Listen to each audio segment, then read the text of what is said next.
Hello friends, എല്ലാവർക്കും Android Malayali എന്ന് പറഞ്ഞ യൂട്യൂബ് ചാനലിലേക്ക് സ്വാഗതം. നമ്മൾ ചെയ്യാൻ പോകുന്ന വീഡിയോ ടെക്നോളജി പരമായിട്ട് തന്നെയാണ്, പക്ഷേ കമ്പ്യൂട്ടറോ മൊബൈലോ ലാപ്ടോപ്പോ ഒന്നുമല്ല. സബ്സ്ക്രൈബ് ചെയ്യൂ ആൻഡ്രോയിഡ് മലയാളി ചാനൽ ഇപ്പോൾ തന്നെ. അതിനോടൊപ്പം പ്രസ് ചെയ്യൂ ബെല്ലൈക്കൺ, ഏറ്റവും പുതിയ വീഡിയോസ് ഏറ്റവും ആദ്യം കാണുന്നതിനായി. ഇപ്പം പുതിയ തരം ജുപ്പിറ്ററിൽ അവരുടെ മെക്കാനിസം അവർ ചെയ്തിട്ടുണ്ട്. കാരണം പഴയ ജുപ്പിറ്ററിൻ്റെ ഈ സീറ്റിൻ്റെ ഏകദേശം ഈ ഒരു ഭാഗത്തായിട്ട് ഒരു കീ ഹോൾ ഉണ്ടാവും. അതിൽ ഇങ്ങോട്ട് തിരിച്ചു കഴിഞ്ഞാൽ ഡിക്കി ഓപ്പൺ ചെയ്യും, മുന്നോട്ട് തിരിച്ചു കഴിഞ്ഞാൽ ഫ്യൂൽ ടാങ്കിൻ്റെ ഇത് ഓപ്പൺ ആവും. എന്നാൽ പുതിയ ജുപ്പിറ്ററിൽ അവർ വ്യത്യാസം കൊണ്ടുവന്നു.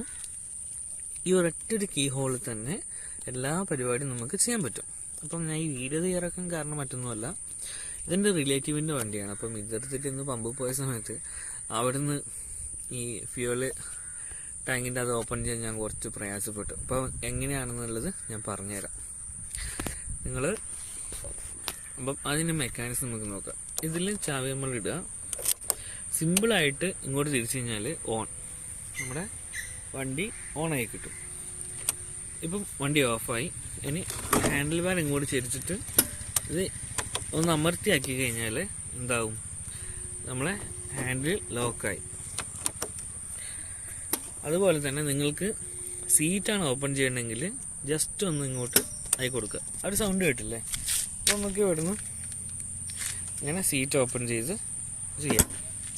ഇനി ഫ്യൂൽ ടാങ്ക് ഓപ്പൺ ചെയ്യുകയാണെങ്കിൽ ഇവിടുന്ന് ഇങ്ങനെ പ്രസ് ചെയ്യുക, എന്നിട്ട് ഇങ്ങോട്ടായി കൊടുക്കുക.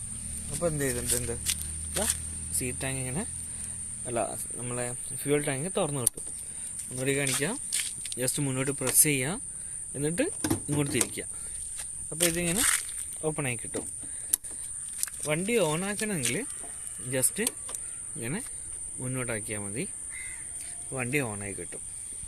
അപ്പം ഇത് അറിയാത്തവരുണ്ടാവും, അതുകൊണ്ടാണ് വീഡിയോ ചെയ്തത്. ഒരുവിധം എല്ലാവർക്കും അറിയാം, എന്നിരുന്നാലും അറിയാത്ത ആൾക്കാർ ആരെങ്കിലും ഉണ്ടെങ്കിൽ ഉപകാരപ്പെട്ടോട്ടെ എന്ന് കരുതിയിട്ടാണ് ഈ വീഡിയോ ചെയ്തത്. അതുകൊണ്ട് വീഡിയോ ഇഷ്ടമായി ലൈക്ക് ചെയ്യുക, നിങ്ങളുടെ നിർദ്ദേശങ്ങളും അഭിപ്രായങ്ങളൊക്കെ കമൻറ്റ് ബോക്സിൽ രേഖപ്പെടുത്തുക. അപ്പോൾ മറ്റൊരു വീഡിയോയിൽ കാണും വരെ എല്ലാവർക്കും നന്ദി, നമസ്കാരം.